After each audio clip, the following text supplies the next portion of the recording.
365 திரி, அதாவது 365 திரி வந்தவங்களுக்கு இந்த கார்த்திகை மாதம் ஃபுல்லாக சிவனுக்கு ஏற்றுவாங்க. பெரிய கார்த்திகை ஏற்றுவாங்க. சில சமயம் கார்த்திகை சோமவாரத்துலேயும் அவங்க ஏற்றுவாங்க. அதே மாதிரி இது முருகருக்கும் உகந்தது, பெருமாளுக்கும் உகந்தது, விநாயகருக்கும் உகந்தது, எல்லா தெய்வங்களுக்கும் உகந்தது.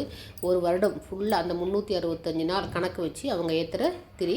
இந்த திரி வந்து நம்ம இலுப்பை எண்ணெயில் ஏற்றும் போது இன்னும் ரொம்ப விசேஷமாக இருக்கும். நல்லெண்ணெயில் ஊற்றலும் ஏற்றுவாங்க, நெய் ஊற்றியும் ஏற்றுவாங்க. அதே மாதிரி வந்து அச்சு வெள்ளை தீபமும் இந்த கார்த்திகை மாதம் போடுவாங்க.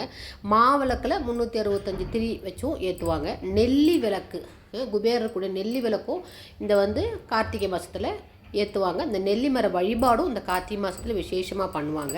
நம்ம இந்த வழிபாடு, இந்த நெல்லி தீபம் ஏற்றுறது, அச்சு வெள்ளை தீபம் ஏற்றுறது, அதே மாதிரி இலுப்பை எண்ணெயில் 365 திரி ஏற்றுறது மொத்தமாக ஒரு வீடியோவாக நான் பதிவு பண்ணியிருக்கேன். அந்த வீடியோ லிங்க் டிஸ்கிரிப்ஷன் பாக்ஸில் இருக்குது, போய் பாருங்கள்.